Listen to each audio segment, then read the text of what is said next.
हिवाळ्याची थंडगार सकाळ होती. सूर्यप्रकाशाची मऊ किरणे अंगणात पसरली होती. चहाच्या किटलीची शिट्टी आणि भाजलेल्या मसाल्यांच्या सुगंधासह स्वयंपाकघरात दरवळत होता. पूजा आणि शालू स्वयंपाकघरात एकत्र काम करत होत्या. वातावरण आनंददायी होतं आणि त्यांच्या संभाषणात आपलेपणाची भावना होती. तेवढ्यात कढईत मुगाची डाळ हळूहळू तळत पूजा म्हणाली, हे बघ शालू, आईला जसा हलव्याचा वास येईल तसे तिच्या चेहऱ्यावर आपोआप हास्य येईल. शालू हसली आणि म्हणाली, हो दीदी, तू बरोबर बोलत आहेस. आणि मी सुद्धा विचार केला होता की त्यांच्यासोबत काही गरम गरम भजी तळून घेईन. हिवाळीचे दिवस आणि भजी, सगळे आनंदी होतील. त्यांच्या हास्याने स्वयंपाकघर उजळले होते. गॅसच्या चुलीवर चहा उकळत होता. बाहेर अंगणात रामलालजी आणि शारदाजी त्यांच्या खुर्चीवर बसले होते. रामलालजी वर्तमानपत्र वाचत होते आणि शारदाजी स्वयंपाकघरातून दोन्ही सुनांमधील संभाषणांवर हसत होत्या. पुढच्या क्षणी पूजाने हलव्याच्या वाटीवर बारीक चिरलेले काजू आणि बदाम टाकले. हलव्याला काजू आणि बदाम घालून थोडे सजवले. दरम्यान शालूने भजी एका प्लेटमध्ये ठेवले आणि ट्रेवर 4 कप चहा ठेवून दोघींनाही एकमेकांकडे पाहिले आणि म्हणाले, चला आता आपण आई आणि बाबांच्या चेहऱ्यावरती हास्य फुलवूया, ज्यासाठी हे सर्व कठोर परिश्रम केले आहे. अंगणात आत्ता सूर्य थोडा अधिकच तीव्र झाला होता. रामलालजी अजूनही वर्तमानपत्र वाचत होते आणि शारदाजी लोकरीची शाल गुंडाळून अंगणातील फुलांच्या कुंड्यांकडे पाहत होती. थोड्यात पूजा आणि शालू प्लेट्स घेऊन बाहेर आल्या. आई, बाबा, गरमागरम नाश्ता तयार आहे, शालू आनंदाने म्हणाली. रामलालजींनी त्यांचा चष्मा काढला आणि म्हणाले, अरे वा, तेव्हाच मी विचार करतोय की एवढा सुगंध कुठून येत आहे. तुम्ही लोकांनी आज खूप छान काम केले आहे. शारदाजींनी प्लेटकडे पाहिले आणि म्हणाल्या, अरे, मूग डाळीचा हलवा आणि भजी. बाळा पूजा, तुला चांगली माहिती आहे माझी कमजोरी. मग पूजाने प्रेमाने वाटी दिली आणि म्हणाली, हे घ्या आणि कसे झाले आहेत ते सांगा. शालूनेही हसत हसत चहाचा कप रामलालजींच्या हाती दिला आणि म्हणाली, बाबांसाठी आले आणि वेलची असलेला हा खास चहा आहे. रामलालजींनी पहिला घोट घेतला आणि डोळे बंद करून म्हणाले, वा पोरी, हा चहा मला माझ्या तरुणपणाच्या सकाळची आठवण करून देतो. शारदाजींनी सांगितले, हलवा खूप छान बनवला आहे. नाश्त्यासोबतच चौघांमध्ये आठवणी आणि हास्याची मालिका सुरू झाली. सूर्याची किरणे उबदार होती, पण त्या अंगणात सुनेनी तयार केलेला नाश्त्यातून जो उबदारपणा पसरला होता तो हृदयस्पर्शी होता. पूजा आणि शालूचे डोळे खऱ्या आनंदाने भरून आले. तेवढ्यात मुकेश आणि अमितही आले. त्यांचे आई वडील उन्हात बसलेले, हातात भजी आणि हलव्याचा गोडवा हे दृश्य त्यांनाही आनंदी करत होते. मुकेशने स्मितहास्य करत प्लेटकडे पाहिले आणि आनंदाने म्हणाला, अरे वा, आज असं वाटतंय की तुमच्या सुनांनी स्वतःच्या हातांनी प्रेम मिसळले. अमित जवळ आला, चहाचा कप उचलला आणि घोट घेत म्हणाला, आई, बाबा, खरंच मी तुम्हाला सांगतो, तुम्ही दोघे या घरातला सर्वात मोठा आनंद आहात. आम्ही कितीही काळ दूर राहिलो तरी घरी आल्यावरच आम्हाला शांती मिळते. रामलालजींचा चेहरा अभिमानाने भरून गेला. ते हळुवारपणे म्हणाले, आणि आमचे सांत्वन तुम्हा सर्वांमध्ये आहे. हे प्रेम असेच टिकून राहो, हीच माझी देवाकडे प्रार्थना आहे. पूजा आणि शालू एकमेकांकडे पाहत किंचित हसल्या, जणू काही ते त्यांच्या डोळ्यांनी बोलत आहेत. आज घराचा प्रत्येक कोपरा खरोखर आनंदाने बोलत होता. तेवढ्यात आतून एक लहानसा टपटप करत आवाज आला, बाबा, मला काय आणले. लहान पायांसह गोजीरवाना चिंटू धावत आला आणि थेट मुकेशच्या पायाला मिठी मारली. मुकेश खाली वाकला, त्याला उचलले आणि हसत म्हणाला, तुझ्या आईने तुझ्यासाठी दूध बनवले आहे आणि तेही चॉकलेटवाले. चिंटूने हसून टाळ्या वाजवल्या आणि सर्वांच्या हास्याने पुन्हा एकदा अंगण भरून गेले.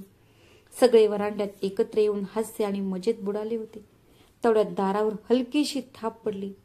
पूजाने तिचा चहाचा कप टेबलवर ठेवला आणि दाराकडे निघाली. तिने दार उघडताच गंगा काकी तिथे उभी होती. तिच्या डोळ्यात अश्रू होते, चेहऱ्यावर थकवा होता आणि थरथरणारे ओठ होते. अरे गंगा काकी, काय झालं, आत या, पूजा घाबरून म्हणाली. गंगा काकी हळूहळू आत शिरल्या. तिच्या पायात थकवा आणि मनातील वेदना दिसत होत्या. रामलालजी आणि शारदाजींनी तिला पाहताच लगेच उठले आणि जवळ आले. गंगाताई, तू हे स्वतःचे काय हाल बनवले आहेस, रामलालजींनी काळजीत विचारले. गंगा काकी, जी आतापर्यंत स्वतःला नियंत्रित करण्याचा प्रयत्न करत होती, पण रामलालजींचा आवाज ऐकून तिला रडू कोसळले. भाऊ, तो घर मालक आज पुन्हा आला होता. तो म्हणत होता की जर तू आज भाडे दिले नाहीस तर मी हे घर रिकामे करेल. बिट्टूची नोकरीही गेली आहे, हे तुम्हाला तर माहीत आहेच. आता मी पैसे कुठून आणणार? शारदाजी पुढे आल्या आणि तिला आधार दिला आणि तिला तिच्या शेजारी बसवले. अरे काकी, रडू नकोस, सगळं ठीक होईल. देवावर विश्वास ठेवा. मुकेश आणि अमित ही उठून आले होते. शालूने शांतपणे पाण्याचा ग्लास आणला आणि गंगा काकीला दिला. पूजा तिच्या शेजारी बसली आणि तिचे थरथरणारे हात हळुवारपणे हातात धरले. वातावरण अचानक जड झाले. सकाळचे ते हास्य काही काळासाठी रेंगाळले. गंगा काकीला अशा अवस्थेत पाहून रामलालजींनी हळूच डोके खाली केले आणि एक दीर्घ श्वास घेतला. मग त्यांनी जवळच उभ्या असलेल्या अमितकडे पाहिले, जो जवळच उभा होता. हे घे चावी. आतल्या लॉकरमध्ये एक पॉकेट आहे, ते तू घेऊन ये आणि गंगा काकीला दे. अमितने शांतपणे चाव्या घेतल्या आणि आत गेला. घरात क्षणभर शांतता पसरली. शारदाने गंगा काकीच्या हातावर हळुवारपणे थाप दिली आणि म्हणाली, हे बघ, काळजी करू नकोस, सगळं ठीक होईल. आम्ही जे काही करू शकतो ते करू. गंगा काकी अनेक वर्षांपासून रामलालजींच्या परिसरात भाडेकरू म्हणून राहत होती. दोन्ही कुटुंबांमध्ये खूप चांगले संबंध होते. रामलालजी गंगा काकीला स्वतःच्या बहिणीसारखे मानत होते. दुसऱ्या बाजूला अमितने चावी घेतली आणि लॉकर उघडताच त्याचे डोळे चमकले. त्याने पाहिले की लॉकरमध्ये नोटांचे गट्टे आणि काही दागिने होते. तो क्षणभर स्तब्ध झाला. इतके पैसे आणि दागिने पाहून त्याचा विश्वासच बसत नव्हता. तो तिथेच पाहत उभा राहिला. आता त्याच्या डोळ्यात लोभ होता. थोड्या वेळाने त्याने शांतपणे पॅकेट उचलले, रामलालजींकडे गेला आणि ते त्यांना दिले आणि म्हणाला, हे घ्या बाबा. रामलालजींनी पॅकेट घेतले आणि हसत गंगा काकीकडे पाहिले आणि म्हणाले, हे घ्या ताई, आणि जाऊन तुमचे भाडे द्या. गंगा काकीच्या डोळ्यात अश्रू आले. तिने रामलालजींचे आभार मानले आणि हळू पावलांनी निघून गेली. गंगा काकी निघून जातात सर्वजण आपापल्या कामात व्यस्त झाले. काही वेळाने अमित ऑफिससाठी त्याच्या बाईकवर बसला तेव्हा त्याच्या चेहऱ्यावरील शांतता सांगत होती की त्याचं मन दुसरीकडे कुठेतरी भटकत आहे. त्याने शांतपणे टिफिन उचलला, चावी फिरवली आणि काहीही न बोलता बाईक सुरू केली. घरातून निघतेवेळी त्याच्या मनात गंगा काकीच्या वेळेची घटना घोळत होती. ते लॉकर, ते पैशांचे गट्टे आणि ते दागिने ज्याबद्दल कोणी कधीही काही सांगितले नव्हते. त्याच्या ओठांवर एक मूक प्रश्न होता, इतके काही असूनही आई बाबा नेहमीच साधे जीवन का जगत होते? दरम्यान घरी मुकेश त्याच्या खोलीतून बाहेर आला आणि मोठ्याने म्हणाला, पूजा, जर टिफिन तयार असेल तर जरा लवकर दे. तसेही आज खूप उशीर झाला आहे. पूजा अजूनही स्वयंपाकघरात काहीतरी पॅक करत होती. ती घाईघाईने म्हणाली, फक्त 2 मिनिटे, मी जेवण पॅक करते. तुम्ही आज तुमचा चहा तर पूर्ण पिलाच नाही. पूजा, टिफिन दे राव, नाहीतर बॉस म्हणेल की तू आज पुन्हा तुझ्या बायकोशी बोलत बसला होता का? मुकेश गमतीने म्हणाला. मग पूजाने त्याला टिफिन दिला. टिफिन मिळताच मुकेश पटकन ऑफिसला निघून गेला. अमित आणि मुकेश दोघेही आपापल्या ऑफिसला निघून गेले होते. शारदाने वरांड्यावर बसलेल्या रामलालकडे पाहिले. ते अजूनही विचारातच होते. कदाचित त्यांना गंगा काकीची अवस्था आठवत असेल. मग शारदाजी आल्या आणि त्यांच्या जवळ बसल्या आणि हळुवारपणे म्हणाले, ऐका ना, मी काय विचार करत होते की आपण ते आपले जुने घर जे आता रिकामे पडले आहे ते गंगा काकींना राहायला दिले तर? रामलालजींनी शारदाजींचे म्हणणे ऐकले आणि त्यांच्या डोळ्यात खोल समज आणि समाधान चमकले. त्यांनी किंचित मान हलवली आणि म्हणाले, तू बरोबर बोलत आहेस शारदा. जर आपण कोणाला मदत करू शकलो तर त्यात चूक काय आहे? शारदा, तुझे मन शुद्ध आहे, म्हणूनच हे घर अजूनही इतके प्रेमाने भरलेले आहे. आपण जुने घर गंगाताईला राहायला देऊ. पण त्यांना माहीत नव्हते की त्यांच्या मागे उभ्या असलेल्या शालूने त्यांचे सर्व बोलणे ऐकले होते. संध्याकाळ झाली होती. अमित घरी येताच शालूने त्याला सांगितले की आई बाबा आपले ते जुने घर गंगा काकीला राहायला देण्याबद्दल बोलत होते. हे ऐकून अमित स्तब्ध झाला. त्याचा चेहरा रागाने लाल झाला आणि तो चिडून म्हणाला, आई बाबा वेडे झाले आहेत. कोणी असे घर देते का? जर तुम्हाला कोणाला मदत करायची असेल तर ते करण्याचा हा मार्ग आहे का? हा निर्णय योग्य नाही. रागावर नियंत्रण ठेवत तो म्हणाला, मी आजच मुकेश भैयाशी बोलेन आणि त्यांना समजावून सांगेन की हे पाऊल योग्य नाही. आमची आई आणि वडील स्वतःच्या मुलांना मागे सोडून इतरांचे भले करण्यात व्यस्त आहेत. जेवण झाल्यावर सर्वजण आपापल्या खोलीत गेले. अमितने थोडा वेळ विचार केला आणि मग शालूला म्हणाला, चला मुकेश भैयाशी बोलूया. जर आपण आज नाही बोललो तर आपल्या मनात आधीच निर्माण झालेला जो तणाव आहे तो आणखी वाढेल. मग अमित आणि शालू मुकेशच्या खोलीकडे निघाले आणि पोहोचताच दार ठोठावले. पूजाने दार उघडले. अरे अमित, शालू काय झाले? आज झोप येत नाहीये का? की तुझी खोली विसरलीस? पूजाने विनोदी हास्य करत विचारले. अमित किंचित चिडून म्हणाला, वहिनी, तू एवढ्या रात्री मस्करी करत आहेस आणि मी इथे काळजीने मरत आहे. तेवढ्यात आतून मुकेशचा आवाज आला. अरे अमित, काय झालं? तू का अस्वस्थ दिसतोय? आत ये. मग अमित आत आला. आत येताच तो म्हणाला, भाऊ, आई आणि वडिलांनी आपले जुने घर गंगा काकीला राहायला दिले आहे. मग मुकेश शांतपणे म्हणाला, हो, मीही ते ऐकले आहे. तुझी वहिनी मला सांगत होती. पण आपल्या पालकांच्या इच्छेविरुद्ध आपण काय करू शकतो? मग अमित रागाने म्हणाला, भाऊ, आज बाबांनी गंगा काकींना दिलेल्या पॅकेटमध्ये किती पैसे होते हे तुला माहिती आहे का? मला माहित आहे. तू कल्पनाही करू शकत नाही. त्यात 1,00,000 रुपये होते. 1,00,000? मुकेश आणि पूजाला धक्का बसला. काय? 1,00,000? हो. अमित मान खाली करत म्हणाला, मी स्वतः ते मोजले होते आणि त्या लॉकरमध्ये जे पाहिले ते पाहून मला आश्चर्य वाटले. मला माझ्या डोळ्यांवर विश्वासच बसत नव्हता. पूजा आणि मुकेश दोघांनी आश्चर्याने एकमेकांकडे पाहिले. इतके पैसे? पूजा आश्चर्यचकित होऊन म्हणाली, पण बाबांनी हे पैसे गंगा काकीला का दिले? अमितने एक दीर्घ श्वास घेतला आणि म्हणाला, भाऊ, मला वाटते की हे चुकीचे आहे. जर आई आणि बाबा असेच सर्व काही देणार असतील तर आपण रस्त्यावर येऊ. मुकेश गंभीर स्वरात म्हणाला, तू बरोबर बोलत आहेस अमित. आपल्याला आता काहीतरी करायला हवे, नाहीतर खूप उशीर होईल. तेवढ्यात पूजाने काळजीने विचारले, पण आता आपण काय करू शकतो? जर आपण आई आणि बाबांच्या प्रत्येक गोष्टीत हस्तक्षेप करायला सुरुवात केली तर त्यांना वाईट वाटेल आणि तसेही त्यांना वाटते की ते जे काही करत आहेत ते बरोबर आहे. मग अमित चिडून म्हणाला, वहिनी, जर वेळी गप्प राहणे पण योग्य नाही. उद्या जर त्यांनी सर्व पैसे आणि जमीन वाटून दिली तर? मुकेश उठला आणि खिडकीजवळ गेला. काही क्षण गप्प राहिला. मग म्हणाला, हे बघा, आपण त्यांना थेट काहीही सांगू शकत नाही. आपल्याला हळूहळू याबद्दल बोलावे लागेल. आपल्याला असे काहीतरी विचार करावे लागेल ज्यामुळे आई आणि बाबांना समजेल की ती जे काही करत आहेत ते पूर्णपणे चुकीचे आहे आणि ते जे घर आणि पैसे वाटून देत आहेत त्यात आपलाही वाटा आहे. पूजाने होकारार्थी मान हलवली आणि म्हणाली, ठीक आहे, पण आपल्याला खूप काळजीपूर्वक बोलावे लागेल. त्यांना असे वाटू नये की आपण त्यांच्या निर्णयांच्या विरोधात आहोत. अमित म्हणाला, ठीक आहे, मी विचार करेन काय बोलायचं आहे. मी सकाळी तुमच्याशी बोलेन. आता काही झाले तरी आपण गप्प बसू शकत नाही. मुकेश आणि पूजाने एकमेकांकडे पाहिले. त्यांच्या डोळ्यात एक अव्यक्त भीती होती, पण आता अमितच्या संभाषणाकडे दुर्लक्षही करता येत नव्हते. सकाळ झाली होती. स्वयंपाकघरातून चहाचा सुगंध दरवळत होता. शारदाची तुळशीच्या झाडाखाली दिवा लावत होती आणि रामलालजी वरांड्यात वर्तमानपत्र घेऊन बसले होते. तेवढ्यात मुकेश आणि अमित हळूहळू वरांड्यावर आले. त्यांचे चेहरे गंभीर होते. पूजा आणि शालूही त्यांच्या मागे मागे आल्या. वातावरण एका विचित्र तणावाने भरलेले होते. मुकेश हळू आवाजात म्हणाला, बाबा, आम्हाला तुमच्याशी आणि आईशी काहीतरी महत्वाच्या विषयावर बोलायचं आहे.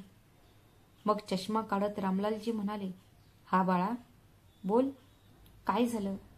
अमित पुढे सरकला आणि म्हणाला, गोष्ट अशी आहे की आम्हाला तुमची उदारता समजते, पण इतक्या प्रमाणात सर्वांना मदत करणे योग्य नाही. काल तुम्ही असेच 1,00,000 रुपये दिले आणि आता ते जुने घरही देत आहात. शारदाजी आश्चर्याने पाहू लागल्या. अरे बाळा, तुझे वडील तिला बहिणीसारखे वागवतात आणि आत्ता तिला पैशांची गरज आहे. जर आपण मदत नाही केली तर आणखी कोण करेल? मुकेशही आता एक पाऊल पुढे आला आणि म्हणाला, आई बाबा, तुम्ही काय करत आहात ते आम्हाला समजते, पण घराबाबत कोणताही निर्णय घेण्यापूर्वी तुम्ही किमान आमचा सल्ला घ्यावा, कारण आम्हीही या कुटुंबाचा एक भाग आहोत. शालू लगेच म्हणाली, हो आई, जेव्हा आपण सर्व एकत्र राहतो तेव्हा सर्वांच्या सल्ल्याने असे मोठे निर्णय घेतले पाहिजेत. पूजा पुढे म्हणाली, आणि जर तुम्ही आज ते घर देऊन टाकले आणि उद्या दुसऱ्यांनी आणखी काही मदत मागितली तर तुम्ही पुन्हा असेच दान करणार का? रामलालजींचा चेहरा कठोर झाला. त्यांनी वर्तमानपत्राची घडी घातली आणि त्यांच्या दोन्ही मुलांकडे पाहिले. मग म्हणाले, तुम्हाला काय वाटते की आम्ही कुणालाही मदत करू नये, जरी एखाद्याचे घर उद्ध्वस्त झाले तरी? अमित म्हणाला, नाही बाबा, आम्ही फक्त एवढेच म्हणत आहोत की हा तुमचा एकट्याचा निर्णय नाही. आपल्या सर्वांचे भविष्य या घराशी जोडलेले आहे आणि जर आपण सगळं वाटून टाकलं तर उद्या आपल्याकडे काय उरेल? शारदाचा चेहरा पडला. तिने मुकेशकडे पाहिले. बाळा, तुलाही तेच वाटतं का? मुकेशने मान हलवली आणि म्हणाला, हो आई, काळ बदलला आहे. भावनांपेक्षा व्यावहारिकता जास्त महत्वाची आहे.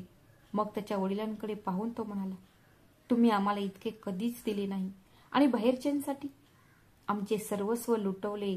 आता आम्हाला भीती वाटते की उद्या तुम्ही आमचे हे छप्पर पण दुसऱ्याला देऊ शकता. पूजा देखील उपहासाने म्हणाली, आज आम्हाला खरोखर समजले, आम्ही फक्त या घराचे रहिवासी आहोत, मालक नाही.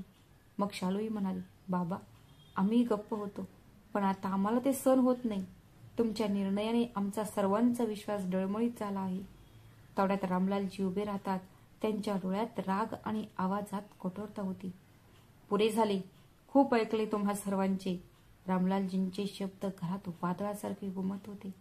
त्यांचा आवाज थरथरत होता, रागातून नाही तर तुटलेल्या विश्वासातून, जो वर्षानुवर्ष आशेवर बांधलेला होता.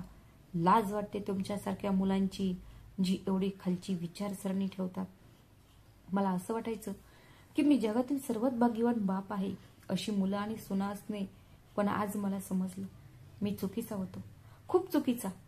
त्यांच्या डोळ्यात अश्रू होते आणि मनात एक वेदना. तुम्ही सगळे पैशाचे लोभी आहात. तुम्हाला फक्त तुमचे स्वतःचे सुख आणि तुमच्या स्वतःच्या गरजा दिसतात. तुम्हाला आठवते का की तुम्ही लहान असताना कोणी त्यांच्या वाटणीचा भाकरीचा हिस्सा सोडला होता? कोणी तुम्हाला थंडीत त्यांच्या ब्लँकेटने झाकून ठेवून स्वतः थरथर कापत बसले?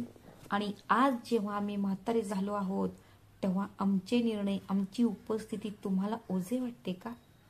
तर कान उघडून ऐका, निघा इथून, जावा निघून. आम्हाला तुमच्यासारख्या मुलांची गरज नाही. हे बोलत असतानाच त्यांचा आवाज गुदमरला. त्यांचे डोळे पाणावले. तेवढ्यात शारदाची धावत आत आल्या. तिचे डोळे घाबरून भरले होते आणि त्यांच्या मनात एक वेदना होती. थरथरत्या आवाजात त्या म्हणाल्या, तुम्ही रागावू नका ना, तुम्हाला त्रास होतोय, तुमची तब्येत खराब होईल, जाऊ द्या ना या सगळ्या गोष्टींना. रामलालजी तिथे सोफ्यावर बसले होते. त्यांनी थकलेल्या हाताने त्यांचे डोके धरले. जणू काही संपूर्ण जगाचा भार आता त्यांच्या खांद्यावर आला आहे. शारदाजींनी प्रेमाने त्यांच्या खांद्यावर हात ठेवला. त्यांचे अश्रू पुसले आणि दबलेल्या आवाजात म्हणाली, आम्ही तर नेहमीच हे स्वप्न पाहिले होते की आपली मुले आपल्या म्हातारपणाचा आधार असतील, पण आज तो आधार ओझे बनला आहे असे दिसते. घरात एक विचित्र शांतता पसरली होती. मुकेश आणि अमित त्यांच्या पत्नीसह शांतपणे त्यांच्या खोलींमध्ये परतले. त्यांना कसलाही पश्चाताप किंवा लाज वाटली नाही. त्यांच्या डोळ्यात ना भावना होती ना कोणताही संकोच. जणू काही सर्व काही सामान्य आहे, जणू काहीही घडलेले नाही. रात्र झाली होती. घरात एक भयानक शांतता पसरली होती. शारदाजींनी रामलालजींना कसे तरी पटवून देऊन त्यांना झोपवले, पण त्यांना कळले होते की त्यांच्या मनात गोंगावत असलेले वादळ त्यांना शांत झोपू देणार नाही. रात्रीचे सुमारे 2 वाजले होते. शारदाजींना जाग आली आणि त्यांना रामलालजी अस्वस्थपणे पलंगावर इकडे तिकडे फिरत असल्याचे आढळले. ते घामाने भिजले होते. अचानक त्यांनी त्यांची छाती धरली आणि वेदनेने ओरडले. शारदाजींचा आत्मा थरथर कापला. मग तीही घाबरून ओरडली, ऐका ना, तुम्हाला काय होत आहे? शारदा, माझ्या छातीत खूप तीव्र वेदना होत आहे. शारदाजी घाबरून लगेच उठल्या आणि त्यांच्या शेजारी जाऊन त्यांच्या डोक्याला हात लावत बसल्या. रामलालजी आता पूर्णपणे घामाने भिजले होते. त्यांचा चेहरा फिक्का पडला होता. शारदाने पटकन लाईट लावली आणि पुन्हा तिच्या नवऱ्याकडे पाहिले. त्यांचे शरीर थरथर कापत होते आणि त्यांचा श्वास झलत होत होता. शारदाने वेळ न घालवता दार उघडले आणि ओरडली, अमित, मुकेश, लवकर ये. अमित आणि मुकेश खोलीत धावत आले. काय झालं आई? अमितने विचारले. तुझ्या वडिलांकडे बघ, त्यांना छातीत खूप दुखत आहे. शारदाचा आवाज घाबरून गेला. मुकेशने ताबडतोब रुग्णवाहिका आला फोन लावू लागला. शालू आणि पूजाही धावत आली. काय झालं आई? शालूने विचारले. पण शारदाजी फक्त तिच्या नवऱ्याकडे पाहत होत्या. त्यांचे डोके मांडीवर घेऊन ती म्हणत राहिली, ऐका हो, तुम्हाला काही होणार नाही. पण शारदाजींच्या चेहऱ्यावर त्यांची भीती स्पष्ट दिसत होती आणि त्यांच्या डोळ्यात अश्रू येत होते. अमितने मुकेशकडे पाहिले आणि म्हणाला, काय झालं? नंबर कनेक्ट झाला नाही का? मुकेशने घाबरलेल्या आवाजात उत्तर दिले, नाही, नंबर व्यस्त आहे. अमितने पटकन फोन उचलला आणि फोन रुग्णवाहिकेचा नंबर डायल केला. दुसऱ्या टोकावरील व्यक्तीने उत्तर देताच तो ओरडला, लवकर रुग्णवाहिका पाठवा. माझ्या वडिलांची प्रकृती खूप बिघडत चालली आहे, अमित घाबरून म्हणाला. थोड्याच वेळात घराबाहेर रुग्णवाहिका आली. मुकेश आणि अमित यांनी त्यांच्या वडिलांना बेडवरून उचलले आणि रुग्णवाहिकेत नेले. शारदाजीही त्यांच्यासोबत गेल्या. अश्रू ढाळत रडलेल्या डोळ्यांनी. पण ते हॉस्पिटलमध्ये पोहोचताच डॉक्टरांनी त्यांच्याकडे पाहिले, डोके हलवले आणि म्हणाले, मला माफ करा, आम्ही आत्ता काहीही करू शकत नाही. अमित आणि मुकेश दोघेही स्तब्ध झाले. त्यांचे हृदय थरथर कापू लागले. क्षणार्धात त्यांचे संपूर्ण जग बदलले होते. रामलालजी आता या जगात राहिले नव्हते. बाबा, अमित डोळ्यात अश्रू घेऊन मोठ्याने ओरडला. मुकेशलाही दुःख झाले, पण तो अमितला सांत्वन देऊ लागला. आणि शारदाजी तिथेच उभा होती, ज्यांच्या चेहऱ्यावर एक रिकामे भाव होते. जणू काही तिच्या आयुष्यातील सर्वात मोठा भाग तिच्याकडून एका क्षणात हिरावून घेतला गेला होता. तिचे डोळे डॉक्टर बाहेर पडलेल्या दारावर होते, पण तिला अजूनही विश्वास बसत नव्हता की तिचे पती रामलालजी आता या जगात नाहीत. ती हळूहळू स्ट्रेचरकडे गेली. तिचे हात थरथरत होते. ती तिच्या नवऱ्याच्या चेहऱ्याला स्पर्श करत बडबडली, तुम्ही म्हणाला होता की तुम्ही नेहमीच माझ्यासोबत राहणार, मग असे अचानक मला एकटे सोडून का गेला? तिचा आवाज तुटला होता, पण प्रत्येक शब्दात ती वेदना होती, जी दीर्घकाळ चाललेल्या नात्यातील तुटण्याने झाली होती. मग तिने स्वतःच्या डोक्यावर हात ठेवला. जणू काही अचानकच जमीन सरकली. ती ओरडली, नाही, तुम्ही असं जाऊ शकत नाही. उठा आणि बघा, तुमची मुलं आहेत, मी आहे. डॉक्टरांनी तिला हळुवारपणे आधार दिला. पण शारदाजी आता खूप रडत होती. मुकेश आणि अमित दोघेही त्यांच्या आईला धरून होते. पण आज त्या तिघांचाही आधार गेला होता, जे आता फक्त आठवणींमध्ये राहिले होते. घरी परतताना रात्रीच्या शांततेत त्या रुग्णवाहिकेचा सायरन जणू काही संपूर्ण परिसरात ही बातमी देत होता. एक वडील, एक नवरा आणि एक महान माणूस आता या जगात नाही. एकेकाळी आनंदाने गजर करणारे घर आता शांततेने भरून गेले होते. रामलालजींचे निधन होऊन 2 दिवस झाले होते, पण लोक अजूनही त्यांचे सांत्वन करण्यासाठी येत होते. दरम्यान पूजा आणि शालू यांचे वेगळेच नियोजन चालू होते. शालूने पूजाला येण्याचा इशारा केला. पूजाने तिच्याकडे पाहिले आणि नंतर तिच्या सासूकडे पाहिले, ज्या एका कोपऱ्यात बसून दुःखाने रडत होत्या. शेजारच्या 3-4 महिला त्यांच्याकडे आल्या होत्या, ज्या तिला शांत करण्याचा प्रयत्न करत होत्या. काय झालं शालू, तू मला बोलवलेस? पूजाने हळूच विचारले. अरे दीदी, तू पण ना खूप प्रश्न विचारतेस. शालू कुजबुजली. मग हसत मुठी उघडली, ज्यामध्ये एक चमकणारी चावी होती. ही आईच्या लॉकरची चावी आहे, पण तुला ती कशी मिळाली? पूजाने आश्चर्याने विचारले. मी तुला ते सर्व नंतर सांगेन. शालू डोळे मिचकावत म्हणाली. आधी माझे नीट ऐक. आणि मग थोड्याच वेळात दोन्ही सुना त्यांच्या सासूच्या शेजारी जाऊन बसल्या.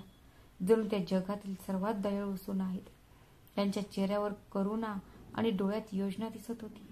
दरम्यान मुकेश आणि अमितला घरी थोडे विचित्र वाटू लागले होते, पण त्यांच्या मनात कुठेतरी समाधानाची भावना होती की आता हे घर, ही मालमत्ता, सर्व काही त्यांचं आहे. दिवस हळूहळू जात होते. रामलालजींचे निधन होऊन काही आठवडे झाले होते. शारदाजींनी कसं तरी स्वतःला सावरले, पण त्यांच्या चेहऱ्यावरील भाव अजूनही तसाच होता. तिच्या डोळ्यातील चमक, मंद हास्य, सगळं काही जणू नाहीसं झालं होतं. आता ती तिचा बहुतेक वेळ घरीच देवाची प्रार्थना करण्यात घालवत होती. त्या दिवशी असेच काहीसे घडले. सकाळ झाली होती. शारदाने आंघोळ करून पूजा थाळी सजवली होती. त्या दिवशी शिवमंदिरात जाण्याचा तिचा बेत होता. ती तयार झाली आणि जाण्यासाठी तिच्या कपाटाकडे निघाली. तिने तिची पर्स उचलली आणि ती चावी शोधली. बराच वेळ शोधल्यानंतरही तिला ती चावी सापडली नाही. मग तिच्या कपाळावर एक कुरकुर उमटली. पूजा, ती आवाज देऊ लागली. तिच्या आवाजात एक प्रकारची हळहळ होती. एक विचित्र अस्वस्थता जाणवत होती. हो आई. पूजा स्वयंपाकघरातून बाहेर आली आणि म्हणाली, मला माझ्या लॉकरची चावी सापडत नाहीये, जी मी माझ्या पर्समध्ये ठेवत असते. ती कुठे आहे? तू पाहिली का? पूजाने खोलीभोवती एक नजर टाकली. ती काहीतरी बोलणार इतक्यात शालू खोलीत आली. अरे आई, हे बघा. ती एक चावी दाखवत म्हणाली. मला ती वरांड्यात पडलेली आढळली. मला माहीत नव्हते की ती तुमची चावी आहे. शारदाने क्षणभर चावीकडे पाहिली. मग ती हळू आवाजात म्हणाली, तुला ती मिळाली? हे चांगले झाले. जर दुसऱ्या कोणाला मिळाली असती तर? ती अचानक गप्प बसली. तिचे मन एका अज्ञात भीतीने भरलेले दिसत होते. तिने चावी घेतली आणि तिच्या जुन्या कपाटाचे लॉकर उघडले. दार उघडताच तिचे डोळे उघडेच राहिले, जणू ते मिचकणे विसरलेच होते. कपाट आता पूर्णपणे रिकामे होते. ना त्यात दागिने होते ना पैसे. फक्त एकच चुरगळलेली 10 रुपयांची नोट होती. शारदाजींनी थरथरत्या हातांनी ती उचलली. त्याखाली एक छोटासा कागद होता. ती उघडताच तिचे हृदय धडधडले. त्यावर लिहिले होते, जर सरळ बोटाने तूप निघत नसेल तर बोट वाकडे करावे लागते. शारदा क्षणभर तिथेच उभी राहिली. ती चिठ्ठी आणि नोट तिच्या हातातून खाली पडले. हे तेच लॉकर होते जिथे त्यांचा नवरा रामलाल यांनी त्यांच्या संपूर्ण आयुष्याची बचत ठेवली होती. त्या मुलांसाठी ज्यांच्या भविष्याची काळजी त्यांना प्रत्येक क्षणी वाटत होती. त्याच क्षणी पूजा आणि शालू एकमेकांकडे पाहून हलक्या हसल्या. शारदांच्या डोळ्यांपासून ते हास्य लपून राहू शकले नाही. आता तिला सगळं समजलं. शारदाजींच्या डोळ्यात अश्रू नव्हते, पण त्यांचा आत्मा रडत असल्याचे दिसत होते. तिने दोघांकडे पाहिले, मग चावी घट्ट मुठीत धरली आणि रागाने म्हणाली, पूजा, शालू, यातले दागिने आणि पैसे कुठे गेले? पूजा आणि शालू क्षणभर दचकल्या. त्यांनी एकमेकांकडे पाहिले. मग पूजाने पटकन उत्तर दिले, आई, ते आम्हाला कसे माहीत असेल? आम्ही काहीही घेतले नाही. मग शालूनेही म्हटले, तुम्हीच ते दुसरीकडे कुठेतरी ठेवले असतील, पण तुम्हाला ते आठवत नसेल. तसेही तुम्ही आता म्हातारे झाला आहात आणि म्हातारपणात लोक बऱ्याचदा गोष्टी ठेवल्यानंतर ते कुठे ठेवले आहेत ते विसरतात. तुम्ही पण कोणाला दान देऊन विसरला असाल, जसे घर गंगा काकीला दिले होते. शारदाजीचा चेहरा कडक झाला आणि म्हणाली, मला ते चांगलं आठवते. ते सगळं या लॉकरमध्ये ठेवलं होतं. तिचा आवाज उंचावला. संपूर्ण घरात गोंधळ माजला होता. सुना आता उघडपणे खोटे बोलत होत्या. रागवलेल्या शारदाने दार उघडल्याने ओरडली, मुकेश, अमित, इकडे या. काही क्षणातच दोन्ही मुलेही खोलीत शिरले. त्यांचे चेहरे चिडचिडपणाने भरलेले होते, जणू काही त्यांच्या आईने त्यांना काही छोटेसे काम करायला सांगितले आहे. काय झालं आई? का ओरडत आहेस? अमितने विचारले. मग शारदाजींनी लॉकरकडे बोट दाखवत म्हटले, तुझ्या वडिलांनी आणि मी या लॉकरमध्ये ठेवलेले सर्व दागिने आणि पैसे गेले आहेत. इथे फक्त 10 रुपयांची नोट होती आणि ही तुझी बायको म्हणते की तिला याची चावी वरांड्यात सापडली. धक्का बसण्याऐवजी मुकेश हळू आवाजात म्हणाला, आई, तू नेहमी आमच्यावर संशय का घेतेस? मग अमितनेही त्याला साथ दिली आणि म्हणाला, हो आई, तुम्हीच सांगा. तुम्ही शेवटी केव्हाही पाहिले होते ते सगळं? कदाचित तू विसरली तर नाहीस? शारदाजींच्या चेहऱ्यावर वेदना स्पष्ट दिसत होत्या. विसरली? आता माझ्याच घरात मला आठवायची गरज आहे का की कोणती वस्तू मी कुठे ठेवली होती ते? तुम्हा दोघांना लाज वाटत नाही का? मी हे सर्व तुमच्यासाठी तर जपून ठेवले होते. पूजाने आता तिचे खरे रूप दाखवले आणि म्हणाली, आई, जर तुम्हाला आमच्यावर विश्वास नसेल तर कुलपावर कुलूप लावून ठेवत जावं. आम्हाला असा दोष देऊ नका. शालूही म्हणाली, कोणीतरी मोलकरणीने ते घेतले असतील तर? तुम्ही थेट आमच्याकडे बोट का दाखवत आहात? तेवढ्यात शारदाजीने तो कागद मुकेशला दिला. त्याने त्यावर एक नजर टाकली आणि मग मोठ्याने म्हणाला, बाद झाला आई, आता तू मर्यादा ओलांडत आहेस. बाबा गेल्यापासून तू प्रत्येक छोट्या गोष्टीवर संशय घ्यायला लागली आहेस. शारदाजींचे डोळे अश्रूंनी भरलेले होते, पण ते अश्रू कमकुवतपणाचे नव्हते, ते तुटलेल्या विश्वासाचे होते. तुमचे वडील बरोबर बोलत होते, ती हळुवारपणे म्हणाली. आम्ही फक्त घरे बांधली, मुलांना नाही. चौघेही गप्प बसले, पण खोलीतील हवा आता जड झाली होती. नात्यांच्या भिंती एक एक करून कोसळत होत्या. त्या दिवसापासून घरात रोज मौज मस्ती सुरू होऊ लागली. दारूच्या बाटल्या उघडल्या गेल्या आणि संपूर्ण घर गाण्याच्या आवाजाने गुंजू लागले. शारदाजींसाठी हे सर्व एका दुःख स्वप्नासारखे होते. तेच घर जे एकेकाळी रामलालजींच्या मूल्यांचे उगमस्थान होते, ते त्यांच्या साधेपणाचे एक उदाहरण होतं. आता ते कोणत्या दिशेने वाहत होते ते काहीच कळत नव्हते. शारदाजी एका कोपऱ्यात शांतपणे बसून सगळं पाहत होत्या. आधी पूजा आणि चालू तिच्याशी आदराने वागायच्या, तिला आई आई म्हणून बोलत असायच्या. आता त्याच चेहरा तोंड मुरगळून म्हणतात की आई आता थोडा आराम करा, प्रत्येक गोष्टीत व्यत्यय आणण्याची गरज नाही. कधी अमित आणि मुकेशच्या चेहऱ्यावर काळजी दिसत होती, पण आता त्याच्याकडे आईसाठी वेळ नव्हता. ते फक्त त्यांच्या बायकांच्या सूचना पाळत असे. शारदाजी आता कोणासाठी महत्वाच्या राहिल्या नव्हत्या. नाही त्यांचे विचार महत्वाचे होते, ना त्यांचे मत. स्वयंपाकघरातून आता तिच्या स्वयंपाकांचा सुगंध येत नव्हता, तर बाहेरून येणाऱ्या पिझ्झा आणि बर्गरच्या सुगंधाचा वास येत होता. ती अनेकदा स्वतःसाठी 2 रोट्या बनवून खात असे, शिवाय कोणत्याही तक्रारीशिवाय, ना कोणत्याही अपेक्षांशिवाय. पण तिच्या मनात कुठेतरी रामलालजींचे शब्द अजूनही घुमत होते. शारदा, आपण हे घर प्रेमाने बसवलं आहे. जर मुले कधी चुकीच्या मार्गावर गेली तर तू गप्प बसू नकोस. तिला वाटले की ती या लढाईत एकटी आहे, पण काही न करता हार मानणे म्हणजे रामलालजींच्या स्मृतीशी विश्वासघात होईल. एका संध्याकाळी जेवण बनवत असताना तिला जाणवले की गॅस संपला आहे. तिने सिलेंडर वाकवून चपाती भाजण्याचा प्रयत्न केला, पण तो पूर्णपणे रिकामा होता. कोणालाही सांगण्यात काही अर्थ नव्हता, म्हणून ती थकून स्वयंपाकघराच्या एका कोपऱ्यात बसली. तिच्या डोळ्यातून अश्रू वाहू लागली. त्या दिवशीही ती उपाशीच झोपली. दुसऱ्या दिवशी सकाळी मन जड झाले होते. तिने नुकतीच धुतलेली साडी नेसली, पूजा थाळी घेतली आणि मंदिराकडे निघाली. कदाचित तिला आज देवाकडे तक्रार करावीशी वाटत असेल. मंदिरात पोहोचल्यावर मनात एक प्रकारची शांती निर्माण झाली. शारदाजीने देवाची प्रार्थना केली. तिने हात जोडताच तिच्या डोळ्यातून अश्रू वाहू लागले. मग हसत पुजारी म्हणाला, ताई, हा प्रसाद घे आणि तुझे सर्व दुःख देवाला सोपव. शारदाजींनी थरथरत्या हातांनी प्रसाद घेतला.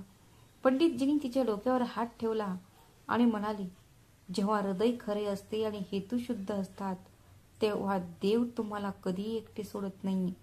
देव नक्कीच काहीतरी चांगले करेल. शारदाजींच्या डोळ्यातून अजूनही अश्रू वाहत होते. तेवढ्यात मागून आवाज आला, अरे शारदा वहिनी, तुम्ही? शारदाजींनी मागे वळून पाहिले. ती दुसरी तिसरी कोणी नसून गंगा काकी होती. वयाने मोठी पण नेहमीच प्रेम देणारी. शारदाजींचे डोळे अश्रूंनी भरले. गंगा काकीने तिला मिठी मारली. काय झाले तुला? किती कमकुवत झाली आहेस? शारदा काही वेळ काहीच बोलली नाही, पण गंगा काकीच्या आवाजात इतकी जवळीक होती की तिच्या डोळ्यातून अश्रूच्या रूपात वेदना वाहू लागल्या. ती रडत म्हणाली, ते गेल्यापासून ते घर आता घर राहिलेलं नाही आणि मी माझ्याच घरात एक ओझे बनली आहे. गंगा काकी शांतपणे ऐकत राहिली. मग तिचा हात हातात घेऊन म्हणाली, तुमचा मुलगा आणि सून तुम्हाला विचारो किंवा न विचारो, पण तुम्ही तुमचे आयुष्य का उद्ध्वस्त करत आहात? चला, आज माझ्यासोबत चला.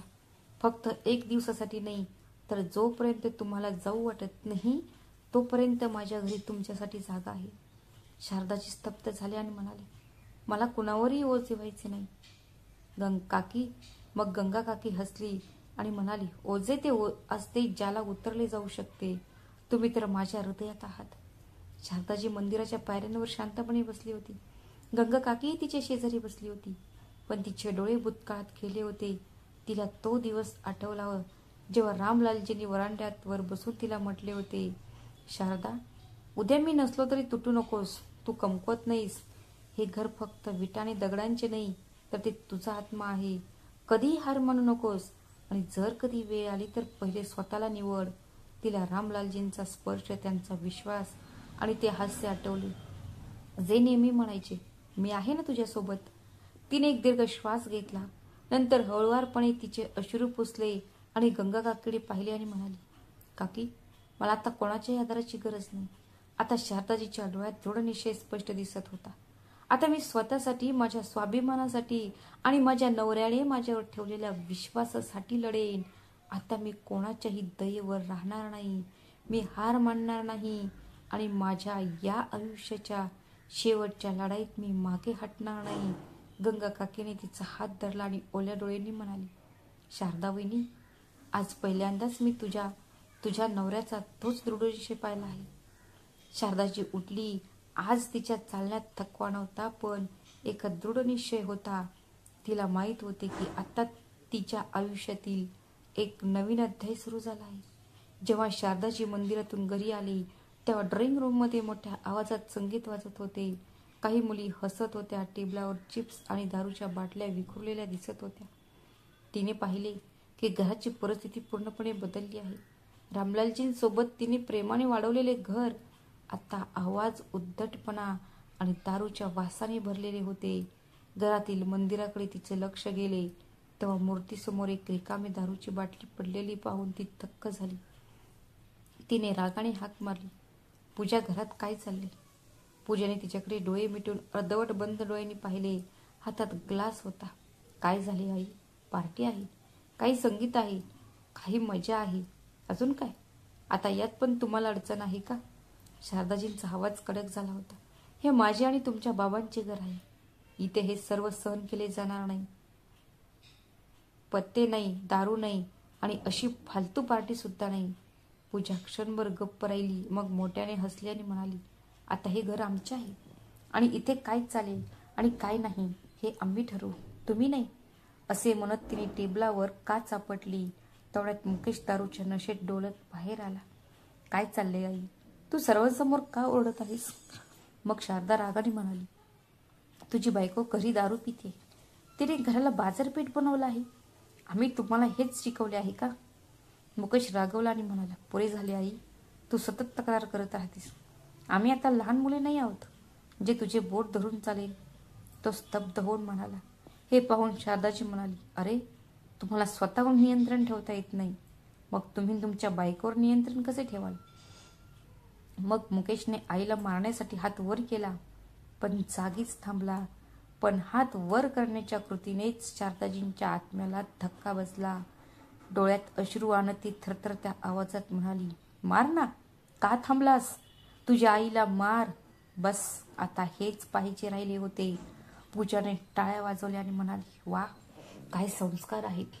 एका चापटीलाच घाबरलात आई. अजून खूप काही बाकी आहे. मग रामलालजीने सांगितलेली ती गोष्ट आठवली. शारदा, हे घर तुझं आहे. जर कोणी चुकीचा मार्ग निवडला तर शांत बसू नकोस. शारदाच्या डोळ्यात आता अश्रू नव्हते. ती थंड पडली होती. पण आता त्या थंडीत एक आग होती. शारदाजी शांतपणे तिच्या खोलीत जातात पण तिचा चेहरा सांगत होता की आता सगळं काही बदलणार आहे. दुसऱ्या दिवशीची सकाळ होती. घरात एक विचित्र शांतता पसरली होती. रात्रीच्या घटनांनी शारदाला अंतर्मनापर्यंत हादरवून टाकले होते. ती रात्रभर झोपली नाही, पण तिच्या सुनांवर आणि मुलांवर याचा काहीच परिणाम झाला नाही असेच वाटत होते. शारदा शांतपणे तिच्या खोलीतून बाहेर आली. तिच्या चेहऱ्यावर एक विचित्र दृढ विश्वास होता. जणू काही तिने आपले मन बनवले आहे. ती थेट स्टोअर रूम मध्ये गेली आणि एक जुना बॉक्स बाहेर काढला. त्यात काही जुनी कुलूप आणि चाव्या ठेवल्या होत्या. हळूहळू त्याने घरातील प्रत्येक खोलीची तपासणी केली. मग ती पूजेची खोली असो किंवा शालूची किंवा ड्रॉइंग रूम मधील कपाटे असोत, तिने सर्वांना कुलूप लावले. घरात जे काही उरले होते ते आता त्यांच्या नजरेत होते आणि ती त्यांना कोणत्याही परिस्थितीत गमावण्यास तयार नव्हती. जेव्हा शालूनी पाहिली की तिची खोली बंद आहे तेव्हा ती ओरडत आली, आई, हा काय विनोद आहे? तुम्ही माझी खोली का बंद केली? शारदाजी शांत पण खंबीर आवाजात म्हणाल्या, हे घर आता व्यभिचाराचे अड्डे राहणार नाही. तुम्ही लोकांनी जे काही लुटले आहे त्यापेक्षा अजून लुटण्यासारखे काहीच बाकी राहिले नाही. आता जे काही उरले आहे ते माझे आहे. तेवढ्यात पूजाही आली आणि म्हणाली, आई, तुम्हाला हे करण्याचा अधिकार नाही. शारदाजींनी तिच्याकडे पाहिली आणि म्हणाल्या, अधिकार? तो तर तुम्ही लोकांनी खूप आधीच हिरावून घेतला आहे.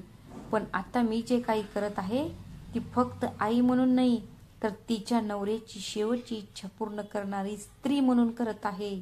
आता हे घर माझ्या इच्छेनुसार चालवले जाईल आणि जो कोणी याशी सहमत नाही त्याला या घरात राहण्याची गरज नाही. खोलीत शांतता पसरली. मुकेश आणि अमित दोघेही रागाने शारदाजवळ गेले आणि म्हणाले, आई, तू हे काय नाटक रचले आहेस? तू पुन्हा आमच्याशी असे वागणार आहेस का? शारदाने मुकेशच्या डोळ्यात सरळ पाहिले आणि म्हणाली, मी आत्तापर्यंत आई होते म्हणून मी ते सहन केले. आता मी फक्त या घराची मालकीण आहे आणि मालक त्याचे घर अशा प्रकारेच वाचवतो. शारदाजीच्या कुलूप लावणे या कृतीने संपूर्ण घर तापले होते. मुकेश आणि अमित त्यांच्या खोल्यांसमोर उभे होते. ते रागाने पेटलेले दिसत होते. त्यांच्या बायका मागून आगीत तेल ओतत होत्या आणि अमित रागाने ओरडला, हे घर आमचे आहे आई. आता तू स्वतःहून काहीही ठरवू शकत नाहीस आणि तू हे जे काही करत आहेस ते नाटकापेक्षा कमी नाहीये. शारदाजी आता आगीत बदलली होती. अचानक थांबली आणि त्यांच्याकडे वळली. तिच्या डोळ्यात अश्रू नव्हते. आता तिथे एक कटू सत्य समोर होते ज्याने तिच्या चेहऱ्याला दगडासारखा कडक बनवले होते. ती जड आवाजात म्हणाली, नाटक? खूप चांगले बोललास तू की हे मी नाटक करते. पण बाळा, मी नाटक नाही तर तुम्ही करत आहात. जेव्हापासून तुमच्या बायका या घरात आल्या आहेत, एकेकाळी फुलांच्या सुगंधाने भरलेलं घर आज तिथे दारूचा वास येतो, पत्त्यांचा आवाज येतो आणि हास्यांचे विसंगत आवाज येतात.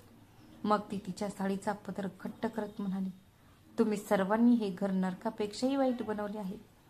त्यामुळे परिस्थिती आणखी बिकट झाली आहे. हे तेच घर आहे जिथे मी एकेकाळी माझ्या नवऱ्यासोबत बसून स्वप्न पाहत होते की आमची मुले हे घर आणखी उजळवतील.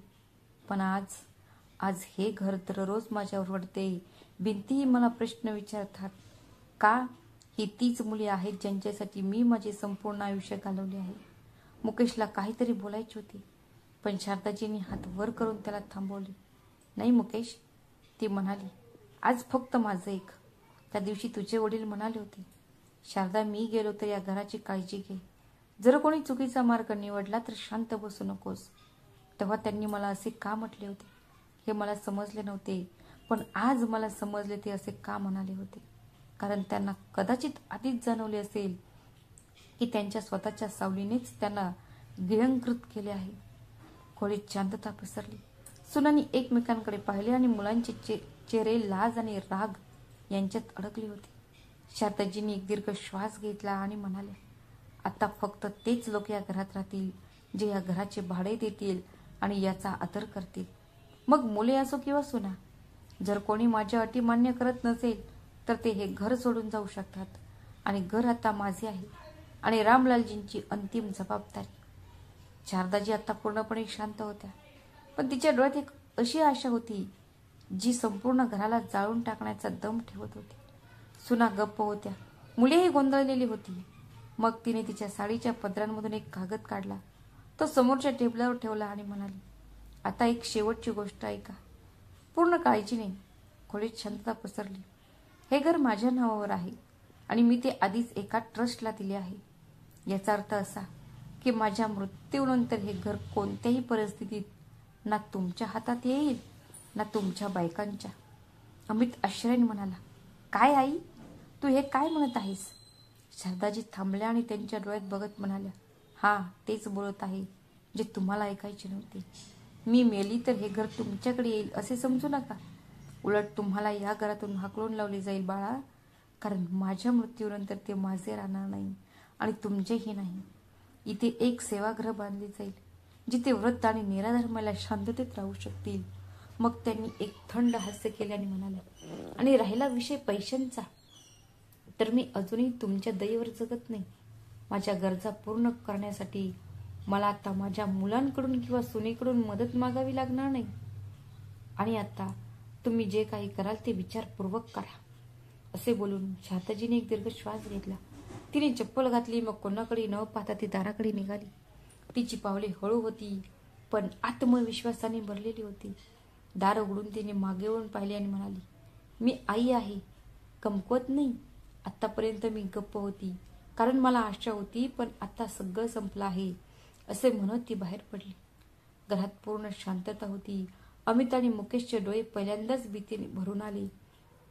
पूजा आणि शालूचे चेहरे काळजीने आणि चिंतेने भरलेले होते. दुपार झाली होती पण शारदाजी अजूनही घरी आल्या नव्हत्या. पूजा आणि शालूने अनेक वेळा बाहेर डोकावले होते. दरम्यान मुकेश आणि अमित त्यांच्या खोल्याबाहेर शांतपणे बसले होते, ज्या अजूनही बंद होत्या. दोघांपैकी कोणीही त्यांच्या आईला याआधी अशा रूपात पाहिले नव्हते.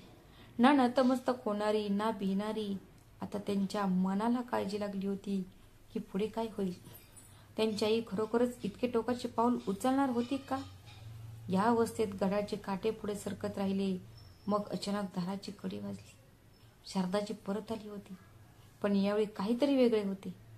तिची चाल थकलेल्या वृद्ध महिलेसारखी नव्हती, तर ती एक आत्मविश्वासपूर्ण पावली होती. एक कडक आणि निर्णायक व्यक्तिमत्व वाटत होती. तिच्या मागे एक तरुण आणि एक स्त्री होती, एक सुसंस्कृत जोडपे. घरात पाऊल ठेवताच तिने कोणाकडेही न पाहता म्हणाली, संजय बाळा, ही तीच खोली आहे ज्याबद्दल मी तुला सांगितले होते. संजयने होकार दिला. त्याची पत्नी घरात आली. आतापासून तुम्ही दोघे इथेच राहाल.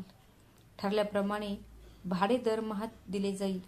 महिन्याच्या 10 तारखेला थेट माझ्याकडे पोहोचवले जातील. फक्त माझ्याकडे, दुसरे कोणाकडेही नाही.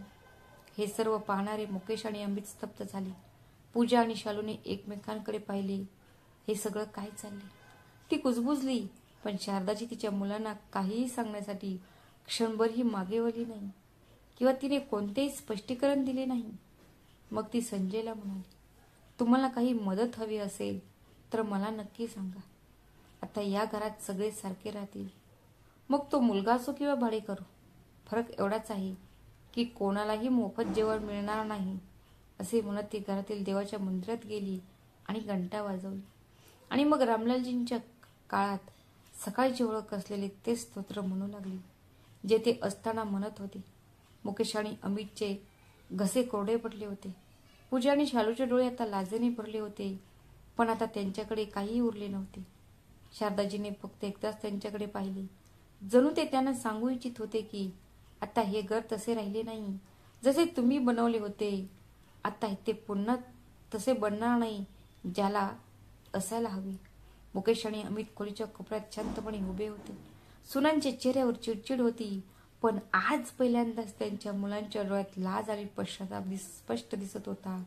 त्यांनी एकमेकांकडे पाहिले, जणू काही त्यांच्या हृदयाला वर्षानुवर्ष ओझे निघून गेले आहे. मुकेश हळूच त्याच्या आईजवळ गेला. त्याच्या आईचा आवाज थरथरत होता. आई, मी खूप मोठी चूक केली. मला लाज वाटते.